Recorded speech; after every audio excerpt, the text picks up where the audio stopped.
If you want to take your animations in Cavalry to the next level, this video is for you, because I'll explain what one of the greatest features in Cavalry is and show you how each of these three animations were created using it.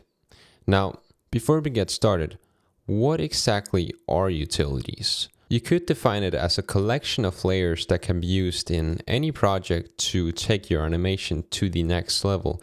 They allow the user to create their own setups using anything from math layers to a camera.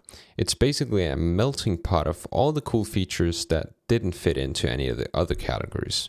Without this, we'd basically have After Effects. Utilities are what make Cavalry special, since it plays a supporting role in almost any procedural system. That's why I made this video.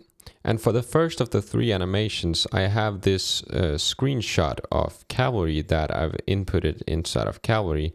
And by clicking this button, we'll see we have some new values here that basically try to mimic a 3D object. And what this allows us to do is to then add something called a camera, which is the first utility. And with this, we'll be able to basically mimic a 3D viewport if you, for example, tried Blender. And this is really nice because, first of all, it plays really quickly. Of course, there might be some issues because it is technically still a 2D or 2.5D, but just imagine how with this you could create SAS animations and you can basically put your 2D elements inside a 3D world without having to worry about all the 3D problems that comes with something like Blender. While it doesn't offer as much control as something like Blender and maybe even After Effects, you can still do quite a lot with, for example, the freeform here. And you can see the way I animated it here in my example. And remember, this is only really after me having tried the camera for a few minutes, so it's not too difficult. For the next scene I have here, I have a simple rectangle shape that I then added a duplicator to.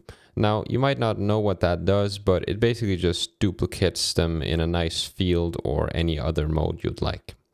And for this animation, I then went ahead and rounded the corners a bit here. See, the corner radius is set up to be rounded a bit.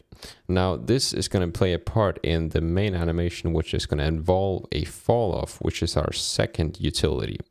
Now, to understand what it's doing, let's go ahead and connect this up to a value right here, as you can see. And if we find this value in my setup here, you can see that it's set to -90, and enabling all of these in my setup, you can see some changes, but let's not get ahead of ourselves. So inside of this value right here, it's set to -90, which if it wasn't disabled, it would apply a -90 to all of the corner radiuses. But right now, if we go into this behavior, we'll see we have something called a fall off that's enabled here. And what this will do is it will only apply this -90 where this fall off area is. So if we go ahead and enable all of these in my setup again, you can see that this -90 will only happen where this ring is that I'm moving around right now. And you can imagine the incredible powerful setups you can make with such a object. And this is a very simple scene, but you can obviously do much more the more you advance in your level in Cavalry. For example, you can submesh the duplicator and then add a scaling to the areas of this fall off right here. And right now you'll see that this animation, if played, you can see that it moves around, and this is just a simple keyframing of the fall off. And if you'd like to create more with this fall off, check out my other videos on that. For the last utility, we have this animation I created inside of Blender, and what I wanted to do was to sort of input this into Cavalry and with a procedural system turn it into sort of a grid of colored ellipses, sort of like a pixel art type of thing. And that I did by creating a setup where we have an ellipse shape that's then being duplicated, so we have sort of a grid of shapes, and then that is manipulated and their colors with the image sampler.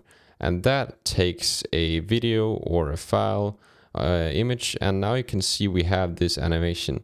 And this might not be the best example. You could use something with more contrast, but you can see this gives a quite cool and unique effect. And even with a bit of post-processing that you can do inside of Cavalry, in this case, I added some glow to these duplicated shapes, as well as some sort of grain.